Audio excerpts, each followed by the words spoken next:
Hello बच्चों, आपका टेकिसेजी YouTube channel पर स्वागत है। बच्चों, 10वीं क्लास के जो बच्चे हैं उनका रिजल्ट 20 जून तक तैयार होने के पूरे चांसेस हैं और सीबीएसई ने पूरा का पूरा शेड्यूल दे दिया है। तो इस दौरान जो 10वीं क्लास वाले बच्चे हैं वो 11वीं क्लास के लिए तैयारी कैसे करें, उनका किस स्ट्रीम में एडमिशन होगा, कौन कौन सी रिक्वायरमेंट होंगी, तो बच्चों इस वीडियो में मैं आपको उसकी पूरी डिटेल दूंगा और सारे के सारे सर्कुलर से रूबरू कराऊंगा जो कि एसेंशियल है हमारा डायरेक्टरेट ऑफ एजुकेशन के स्कूल्स में एडमिशन लेने के लिए। तो चैनल को सब्सक्राइब कर लें और बेल आइकन को प्रेस कर लें। एक और बात है, क्योंकि अभी 10वीं का रिजल्ट तैयार नहीं हुआ है तो ये जो सर्कुलर मैं बता रहा हूँ ये लास्ट ईयर का है, इसलिए ये फुल एंड फाइनल नहीं है, लेकिन फिर भी ये एक आउटलाइन है और लगभग यही रहता है। तो आप इसके लिए प्रिपेयर रहे, थोड़ा बहुत इसमें चेंज हो सकता है। तो आइए मैं आपको बता देता हूं कि क्या क्या उसमें रिक्वायरमेंट थी।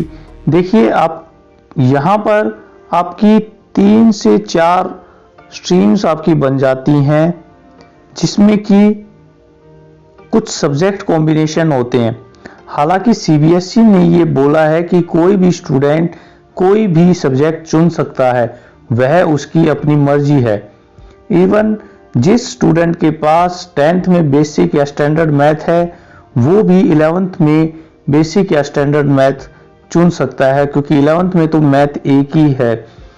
तो यहाँ पर लेकिन कुछ क्राइटेरिया बनाया गया है दिल्ली गवर्नमेंट के स्कूल्स के लिए, तो आइए हम उसको देख लेते हैं। तो सबसे पहला है हमारा science with math. Science with math, तो यहाँ पर जो एग्रीगेट होता है आपका 55% आपका एग्रीगेट होना चाहिए, जिसमें सब्जेक्ट के लिए भी आवश्यक है कि इंग्लिश में 50% आपके होने चाहिए, जबकि स्टैंडर्ड मैथ है या कोई भी दूसरा मैथ है वहाँ पर 50% और साइंस में 50%। तो यहाँ पर ये जब कंडीशंस आपकी होंगी तो स्टूडेंट का एडमिशन वहाँ पर हो पाएगा। देखिए, 2 तरह के एडमिशन होते हैं हमारे, एक होता है प्लान एडमिशन और दूसरा होता है नॉन प्लान एडमिशन। तो प्लान एडमिशन में वे स्टूडेंट आते हैं जो उसी स्कूल के हैं, सेम स्कूल, मतलब पेरेंटल स्कूल जो होगा वो वहाँ पर आएंगे, जबकि नॉन प्लान के जो स्टूडेंट होते हैं वो होते हैं हमारे प्राइवेट स्कूल्स के। प्राइवेट स्कूल्स हैं या दिल्ली गवर्नमेंट के स्कूल्स के अलावा कोई भी जो बच्चे हैं वो एडमिशन लेने के लिए आते हैं तो उनको नॉन प्लान एडमिशन कहा जाता है। तो यहाँ पर आप देखिए कि ये जो सारी चीजें हैं ये आपको मैं बता रहा हूँ दोनों के लिए ही ये महत्वपूर्ण है, प्लान और नॉन प्लान दोनों के लिए ही है। तो यहाँ पर अगर हम देखते हैं कि science without math, science without math में क्या होगा, देखिए ओवरऑल हमारे 55% होने चाहिए, इंग्लिश में भी 50% होने चाहिए।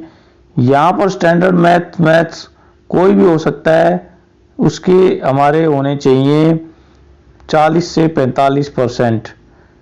तो यहाँ पर देखिए स्टैंडर्ड मैथ में 40% और बेसिक मैथ में 45% और साइंस में 50%। तो ये क्राइटेरिया इसका रहेगा साइंस विदाउट मैथ का। इसमें कुछ एज क्राइटेरिया भी होता है, तो एज क्राइटेरिया भी क्या रहेगा वो भी मैं बताऊंगा। एज क्राइटेरिया उन स्टूडेंट के लिए ही एप्लीकेबल होगा जो कि प्राइवेट स्कूल से आएंगे, ये भी आपके लिए एक की पॉइंट है। बच्चों, अगर चैनल पर आप नए हो तो इसको सब्सक्राइब जरूर कर लें, इस जो बेल है आइकन उसको प्रेस जरूर कर लें, क्योंकि यहाँ पर जो मेन सर्कुलर है एजुकेशन से संबंधित वो आपको मिलते रहते हैं। अब जो कॉमर्स का सेक्शन है, देखिए कॉमर्स में हमारे जो सब्जेक्ट होते हैं, अब ऊपर जो मैंने बताया आपका साइंस विद मैथ और साइंस विदाउट मैथ, तो ये साइंस की 2 स्ट्रीम्स हैं हमारी।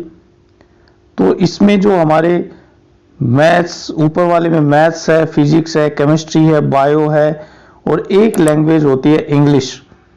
तो यहाँ पर इन सभी को लगाया जाता है केमिस्ट्री। तो ये हमारे जो आपने 10th क्लास में अपने साइंस के जो 3 सब्जेक्ट पढ़े थे साइंस में, वो सारे यहाँ पर अलग अलग हो जाते हैं और यहाँ इसको ही बोलते हैं PCM, फिजिक्स केमिस्ट्री और मैथ। तो वो फिजिक्स केमिस्ट्री मैथ के जो स्टूडेंट हैं वो जाते हैं, इंजीनियरिंग के स्टूडेंट्स होते हैं वो इंजीनियरिंग में जाते हैं और वहाँ पर तैयारी करते हैं कंपटीशंस के लिए। जबकि जो मैथ साइंस विदाउट मैथ के स्टूडेंट हैं वो जाते हैं, इसमें जो हमारे सब्जेक्ट हैं वो है हमारा बायो आ जाता है, इसमें बायो केमिस्ट्री और फिजिक्स, बायो केमिस्ट्री और फिजिक्स और इंग्लिश एक सब्जेक्ट होता है हमारा यहाँ पर। तो ये जो है ये मेन सब्जेक्ट इसके होते हैं और इसी के आधार पर आपका जो सिलेक्शन इसमें किया जाता है। तो जो स्टूडेंट मेडिकल की तैयारी करते हैं वो इसको चुनते हैं। अब हम कॉमर्स में आ जाते हैं। कॉमर्स में भी 2 तरह की स्ट्रीम्स हमारी होंगी, एक कॉमर्स विद मैथ, एक कॉमर्स विदाउट मैथ। तो कॉमर्स विद मैथ में देखिए 50% तो पूरे ओवरऑल एग्रीगेट होने चाहिए, इंग्लिश में भी यहाँ पर 45% होने चाहिए, यहाँ पर स्टैंडर्ड जो मैथ है वहाँ पर 50% चाहिए और सोशल साइंस में 45% यहाँ पर होने चाहिए।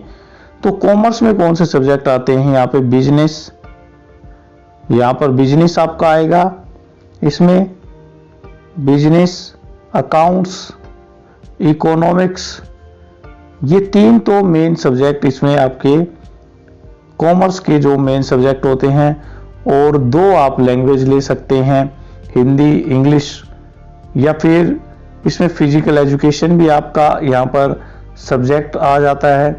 तो इस तरह से आपका ये क्राइटेरिया होता है। और एक जो सब्जेक्ट हो गया आपका यहाँ पे मैथ आप लेंगे, क्योंकि एक मैथ इसमें कॉमर्स विद मैथ आप ले रहे हैं तो मैथ, और एक यहाँ पर आपकी होगी इंग्लिश। तो इस तरह से ये 5 सब्जेक्ट इसमें हो गए। अब अगर कॉमर्स विदाउट मैथ लेते हैं तो यहाँ पर आपको क्या लेना पड़ेगा, यहाँ पर ओवरऑल 50%, इंग्लिश में आपके 45% या हिंदी में 45%, सोशल साइंस में 45%, और यहाँ पर आपका मैथ आपको नहीं मिलेगा।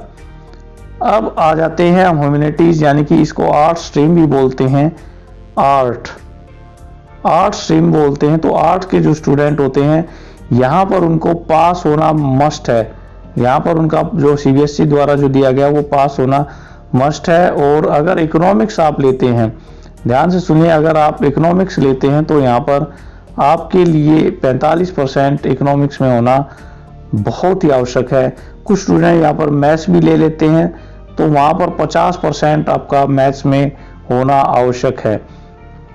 तो एक और मैं इसमें बात बता देता हूँ कि अगर कोई स्टूडेंट अपने स्कूल में ही एडमिशन लेना चाहता है और वो 10वीं क्लास में पढ़ता था, तो ह्यूमैनिटीज में कोई भी स्कूल उसको डिनाई नहीं कर सकता, उसको एडमिशन उसको देना ही पड़ेगा। यहाँ पर कुछ और की पॉइंट्स हैं कि जो प्रिंसिपल्स हैं वहाँ पर 5% की छूट दे सकते हैं SC ST माइनॉरिटीज या OBC non creamy layer Kashmiri migrants, या जो नेशनल गेम्स में 1st, 2nd, 3rd कोई भी पोजीशन लेके आए हैं, तो वहाँ पर आपको 5% की रिलैक्सेशन जो हेड ऑफ द स्कूल है वो दे सकता है। तो जो डॉक्यूमेंट्स हैं वो मैं आपको बता देता हूँ कि डॉक्यूमेंट्स इनमें से किसी को भी एक डॉक्यूमेंट्स आप ले सकते हैं, जैसे राशन कार्ड आपका, डोमिसाइल सर्टिफिकेट है, वोटर आई कार्ड है पेरेंट्स का, इलेक्ट्रिसिटी बिल है पेरेंट्स के नाम से, bank office passbook in the name of the child और एनी पेरेंट्स, आधार कार्ड, पासपोर्ट नेम होना चाहिए या ड्राइविंग लाइसेंस। आप आधार कार्ड में आप आराम से जो एड्रेस है वो चेंज करा सकते हैं और उसके आधार पर आप अपना यहाँ पर ये डिटेल ले सकते हैं। तो ये बहुत ही आवश्यक है और यहाँ पर HOS को सख्त आदेश दिए गए थे कि वो इसी के अकॉर्डिंग कार्य करेंगे। अब एज क्राइटेरिया भी देख लीजिए कि एज क्राइटेरिया तो सभी के लिए है कि यहाँ पर हमारी जो 11th क्लास है वो एज क्राइटेरिया क्या है, 15+ और 17 से नीचे। तो ये एज क्राइटेरिया है। यहाँ पर आपको देखिए ये पूरा का पूरा एज क्राइटेरिया यहाँ पर दिया हुआ है, तो दूसरी क्लास के स्टूडेंट के लिए भी ये एप्लीकेबल रहेगा। यहाँ पर आप देखिए तो 1 मंथ की यहाँ पर केजी से 5वीं क्लास तक जो है वो 1 महीने के लिए जो छूट वो एचओएस दे सकता है। और दूसरे भी कई इसमें रूल्स हैं, तो अगर आप कहेंगे तो वो पूरा रूल्स मैं आपको डिटेल्स में बता दूंगा। तो ये सारी चीजें हैं, तो आप अपनी जो आपकी जो रुचियां हैं उसके अकॉर्डिंग आप देखिए कि आप किस कैटेगरी में आप जाना चाहते हैं। साइंस लेना चाहते हैं, आप मेडिकल, या फिर आप इंजीनियरिंग के लिए without math, with math, commerce, math, without maths, humanity में इकोनॉमिक्स या इकोनॉमिक्स सोशोलॉजी। तो ये आपके ऊपर डिपेंड करता है कि आप क्या लेना चाहते हैं। आप अपने टीचर्स से इस पे बात कीजिए, अपने पेरेंट्स से बात कीजिए, क्योंकि ये एक ऐसा मोड है जहां पर आपके लिए जिंदगी का एक सवाल है।